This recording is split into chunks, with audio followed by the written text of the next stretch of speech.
So I'm back into some Storming the Gap World at War 85. Sorry about the camera shake then. This is by Lock and Load Publishing. Yeah, I'm just setting a scenario up here called, I think it's called Vertical. It's called Vertical Strike. Here it is, Vertical Strike. Yeah. Now I've not played this for a little while, and while I'm reasonably comfortable that I'll pick the rules up again with just a little bit of a refresher, I haven't picked the easiest scenario to come back in with. But then I played fairly simple scenarios of this to begin with. So what have we got going on in this one, Vertical Strike? We have a US force on the defensive, that's it here. They are trying to protect those 4 locations on the map there. I'll just grab some tweezers. We've got 4 objective hexes for the Soviets there.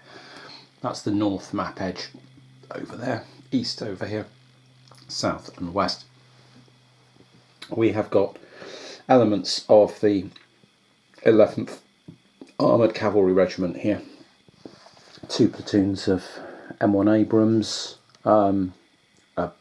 some Bradleys with a platoon of infantry, a couple more Bradleys with 2 more platoons of infantry, another platoon of Abrams, a tow jeep or some tow jeeps, and some anti-air chaparral anti-air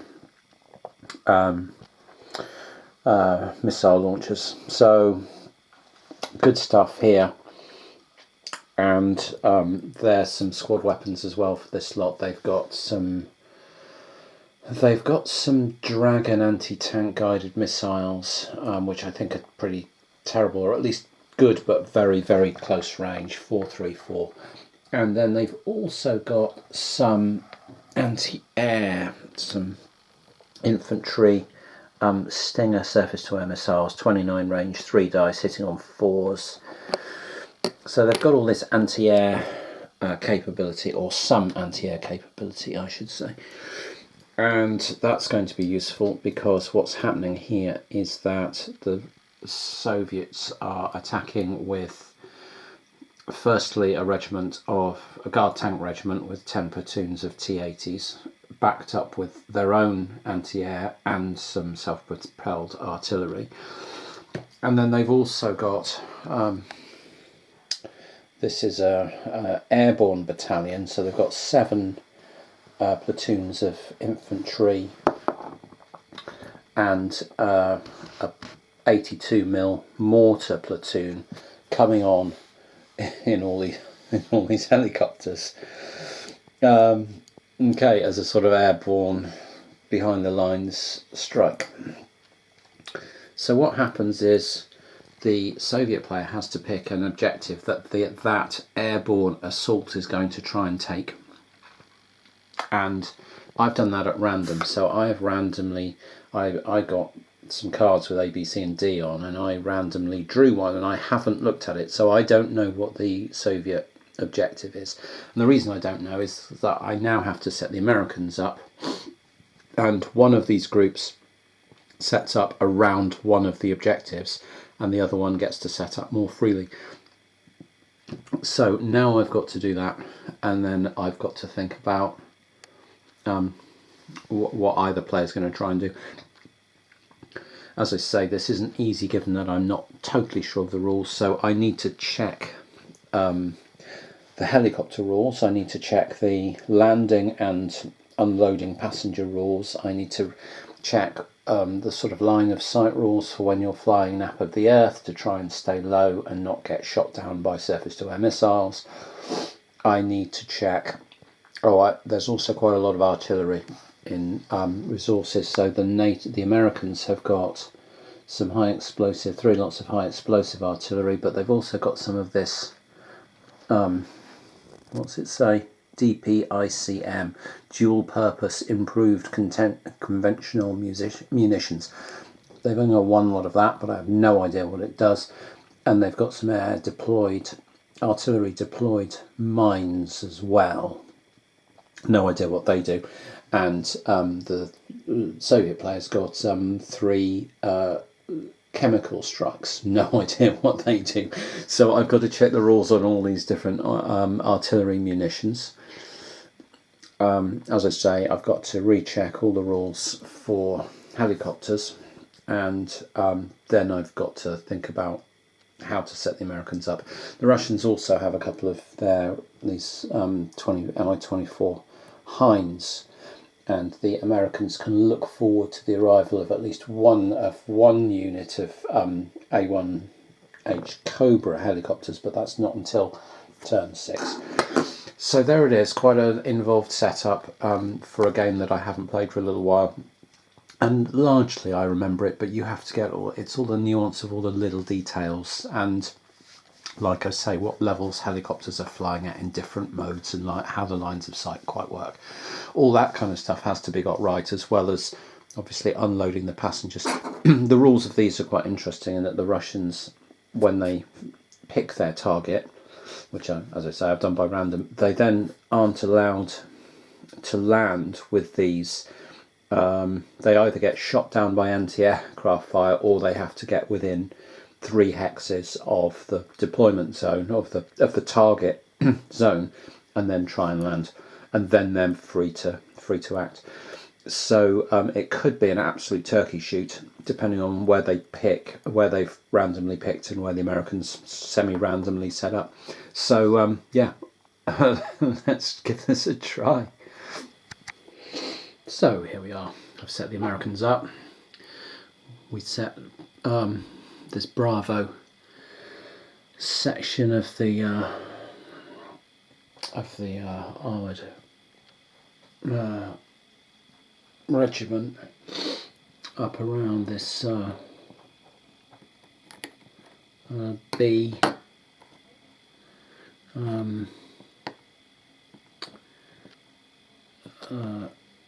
objective, and then we just spread the Abrams platoons over here and stuck our infantry out on the north flank, with the idea that if the helicopters come in on the north edge, then we can drop some surface-to-air missiles onto those infantry as an infantry weapon, and we'll have this covered by the chaparral here. So that's the American setup done. So the first card draw, I've just flipped this over, and it's a Soviet card. It's the 900th SAAB, which stands for Separate Air Assault Battalion, and it's the Russian helicopters coming on. So let's find out what objective they drew, and it's D. Okay, objective D, that's good. That's back here.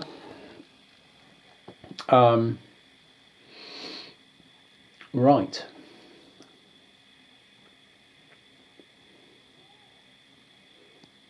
Right. Well, that's good for them in a way, because firstly,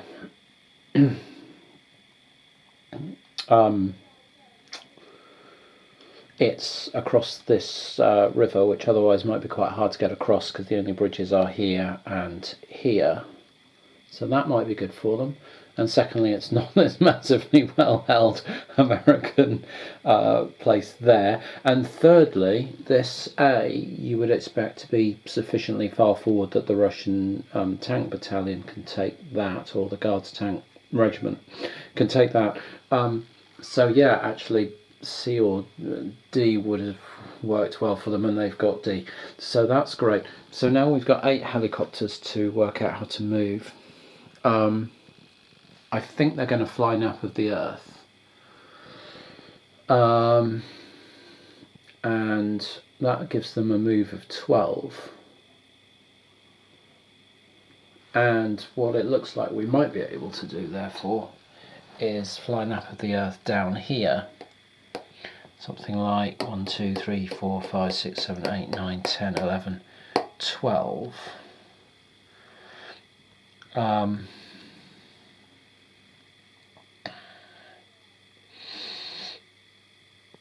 on the other hand, if we do that, we're giving the potentially giving the Americans a chance to fall back and come at us, depending on what the next card up is. Alternatively, we could just run the gauntlet of the surface-to-air fire, except that a couple of helicopters might have to go down. No, I don't like that, because we've still got to land and try and drop infantry. Even once we get to D, we're not out of the woods in terms of dropping our guys and getting away. So yeah, let's fly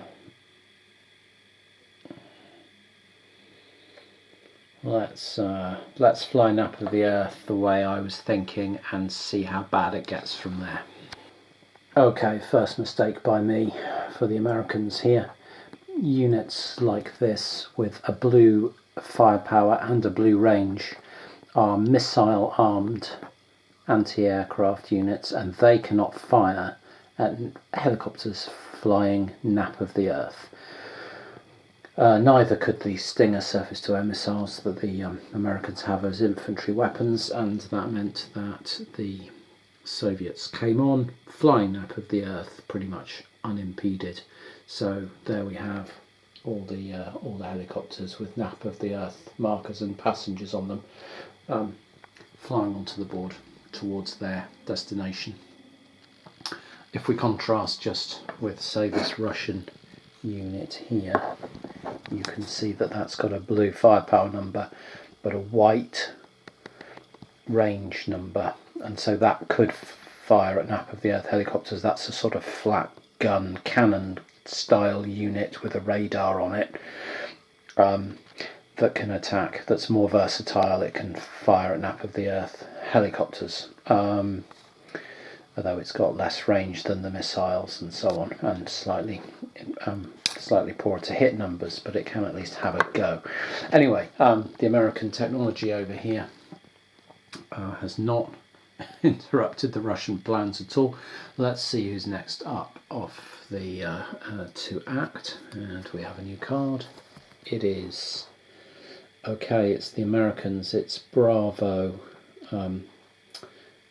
Bravo of the Armoured Cavalry Regiment, 11th Armoured Cavalry Regiment, 1st Squadron, Bravo, whatever section, whatever that is code for, whatever unit size that's code for, I'm not sure.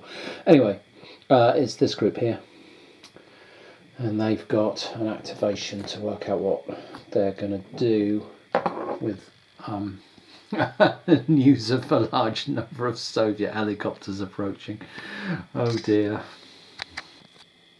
So, vertical strike, World at War 85. One of the things working against the Russians here is the number of end of operation cards in the deck. There are 3 of these end of operations cards in the formation deck, and when 2 of them come out, the turn ends, and so we've moved into turn 2, and they didn't manage to get a move with their guard tank regiment, because the turn ended before they could, and this scenario is only 8 turns long, and yeah, so they are seriously against the clock here.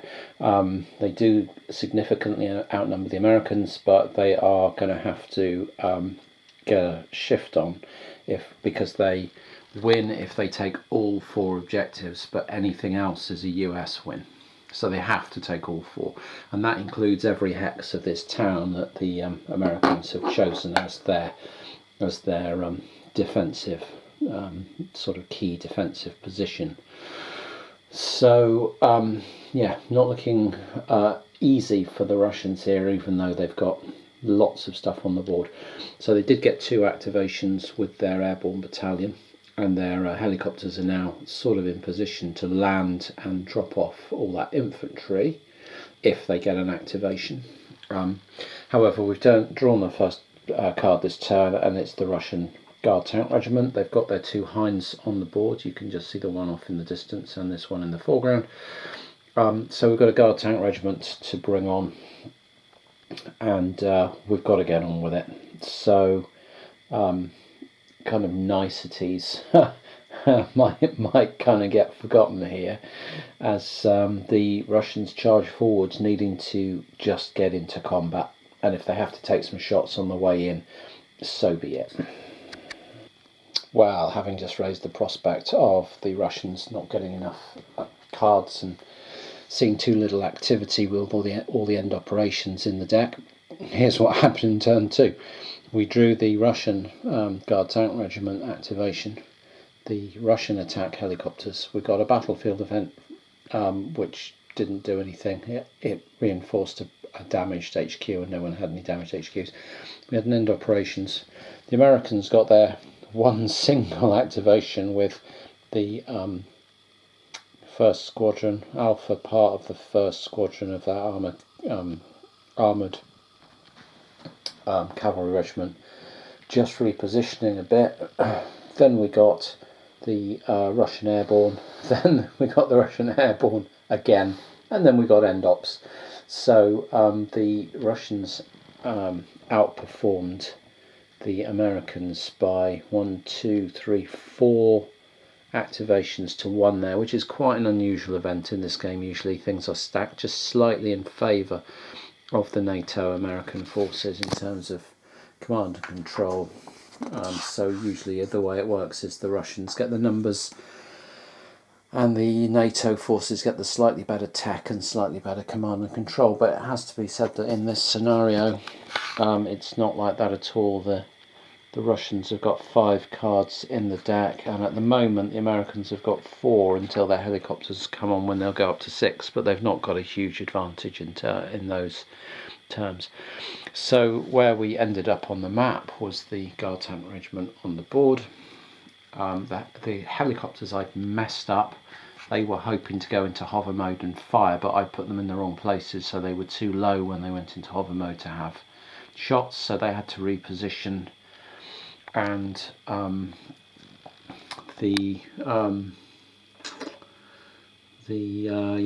as you can see, the infantry have got off those helicopters in a textbook sort of landing behind forests and hills where they couldn't be shot out with opportunity fire. They've captured this objective hex here. They've taken this objective hex here, which I need to change to red. And it's all looking very good for them. So they've got their 82mm mortar on board, which can start just having pot shots at people and causing trouble. And they've got up onto this hill as well, and now they're going to be able to drop an HQ in there, or make a spotting roll, and they're going to try and drop some chemical warheads into this city to really fuck it up. So their plan is to make a chemical strike against this group here, and if that goes off, that will get very messy indeed. So yeah, it's looking pretty grim right now. I've really been taken by surprise by the Russian attack, which I shouldn't do because I'm playing the Russian attack, but it has taken me by surprise. Sometimes you go, oh, what am I going to do about this? Yeah, brilliant, great fun so far. It's not often a game takes you by surprise like that, but I love the way this game can do it. Partly I'm sort of not quite getting rules right and not quite positioning right, but that happens. That does happen in this game. You suddenly realise you're in the wrong place for the fire or the lines of sight that you thought you wanted, because it's a sort of ground tactical kind of game, ground tactical kind of game like that. Anyway, yeah, great stuff. So I'm going to take all these red X Ops Complete markers on, shuffle the deck, and we'll be into turn 3. Well, sometimes in this game the cards and events just fall right for you. So the first card out of the deck here in turn 3 in vertical strike was a battlefield event. And we rolled a battlefield event, and it was high speed advance, and we rolled which side got it, and it was the Soviets. So of course they charged forward with essentially a free activation with their 53rd Guard Tank Regiment. They took a shot from a tow jeep down here, and it caused a disruption, but the reactive armour on the T-80s was good enough to stop anything worse from happening. We drew another card. It's the 51st Guard Tank Regiment. And so all these are now going to lose all their ops completes. We can roll to undisrupt that tank, but even so we're going to have shots through at the tow unit here. We're going to have shots through at the chaparral unit here, which is suddenly looking very exposed on the front line. And we're going to be able to advance up and obviously have to take some fire from some M1 Abrams, but we may even be able to overwhelm this front M1 Abrams. So this is terrible for NATO. Depending on how it all goes, of course, the dice can be very fickle, and 1 minute the cards can be loving you, but the dice can be hating you. So anyway, we'll see what the Soviets can do with this activation. Well, it's going from bad to worse here slowly for the NATO American forces. So the Soviet HQ over here was able to spot for this chemical strike, which was on target. And now all these units surrounding this chemical strike have to make rolls, and they're trying to get under less than or equal to their morale of 7. If they roll more, they're going to take either 1 or 2 hits, depending on whether they're light armour or heavy armour. I think they're all light armour soft targets, so they take 2 hits.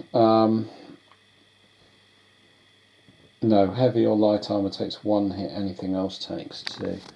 So this chaparral has got light armour, but all these soft units will take... These 2 infantry would take 2, this will take 1. So all that's not good. Let's see if the Americans can survive, can gear up for the chemical strike. And also the Russians managed to undisrupt their 1 disrupted unit over here, and it's all going perfectly according to plan for them. So let's roll for the chaparral. First, I'll start with the chaparral and go clockwise. So chaparral, the 2 infantry, and finally the M113 here. So the chaparral needs a 7 or less, gets a 2 and is fine.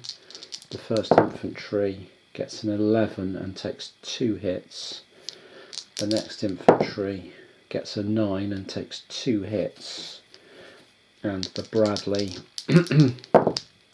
rolls an 8 and takes 1 hit because it's light armoured. So the chaparral's fine, but the infantry got just monstered by the chemical strike, and everything it's all happening as if it's taken the NATO forces here by complete surprise. And yeah, and I suppose it's wonderful in that sense, in that it's just so dynamic, so quick. And you can lose real fast, which is what I'm managing to do for this US force so far. Yeah, right, let's just apply those hits, which will be disruptions and flips. So it'll be 1 hit, which will be a disruption and flip, disruption and flipped, and no effect. And we'll carry on from there. I'm just starting turn 6 here in vertical strike, World at War 85. And the Americans are just hanging on gamely in now, trying to hold this final objective. The Soviets have taken all the rest, and you know their advantages are pretty overwhelming. To be fair, things have gone badly for the Americans since about turn 1, but turn 4 was disastrous. The T-80s charged forward, and the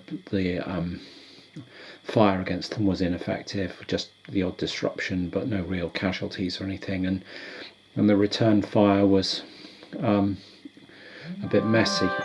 and the Americans lost a platoon of Abrams, had another platoon of Abrams reduced, which is now sat in here. They had both their HQs reduced. A battlefield event has since sent some HQ reinforcements through. You can see that HQ with the white stripes still reduced. You can see disruptions all over the place, although some of these are on Russians as well. I think this is some, that's some Bradleys that tried to sneak through back to reinforce here and got pinned down by some fire from these airborne, Russian airborne. These Russian airborne are actually very potent because they've got 2 dice hitting on 3s on assault, which is very good indeed, better than normal troops. And they're planning to assault into here and start mopping up through this city, and they've also airlifted some more infantry and some helicopters over the river here, which they couldn't otherwise have crossed, but they've airlifted some across so that they can start attacking the city from the other side. So with turns 6, 7 and 8 to go, the chances are that they'll win, provided they get some actions to move and act. So first card out of the hat is the Russian airborne. Okay, not a good look for the Americans. Oh, as a AH1, I think, over here, the 11th Air Cavalry, or maybe that's Armoured Cavalry. Maybe it's all part of the same unit. But anyway, this AH1 Cobra should be shuffled in. I'm not going to reshuffle the deck, but I will shuffle these 2 American helicopters in so that they can start to act, and we'll pop those in the sort of ready to be deployed box up there. Okay, I'll sort that out, but it looks like the airborne are going to act. Now they've drawn their card, I'm not going to change it. So yeah, let's see what happens here. Turn 7 then in vertical strike, World War 85, and it's all over. The Soviets have captured the final objective, and the US are down to a still very potent platoon of M1 Abrams, but completely surrounded, and some infantry with some surface-to-air missiles, which they're currently trying to reload, and a helicopter way over there, staying out of trouble. Everything else on the board is Soviet, though there are a lot of out of command and disrupted markers. So yeah, the casualty boxes up here, you can see a platoon of T-80s and some helicopters got lost, but on the American side, the entirety of Bravo was wiped out, and half of the Alpha group as well of the Armoured Cavalry Regiment. So yeah, poor setup by me from the Americans. I was worried that I wouldn't be able to use the Soviet helicopters very well, and as it turned out, they were a doddle. They were a breeze to fly in and drop troops off, and it was the Americans who struggled to react to that sort of lightning airborne drop behind their lines, essentially. And that rather took me by surprise. And completely, I mean, the Russians got a card flip. I drew a card for which target they'd go for. They went for the perfect one, and it all went downhill pretty much from there. I have just noticed one rules mistake that I've made. If I pick up the scenario, the Soviet support, the scenario book here, the Soviet support setup, they've got these 3 chemical strikes, but it says available from turn 5 or later, and I gave them to the Soviets from turn 1, as it happened. Would that have made any difference with the way I set the Americans up? Probably not, because once this strike came in down here, taking these 2 locations here, the only thing, and the Americans hadn't forward sort of deployed on this objective up here, so the only one they had left to sort of pack into was this area here, and there's not a lot of terrain round it, so I think the chemical strikes would have gone in and we'd have ended up roughly where we were.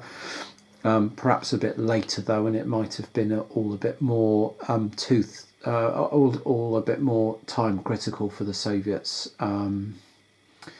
As it is, was this turn 6 or turn 7? I think it was turn 6.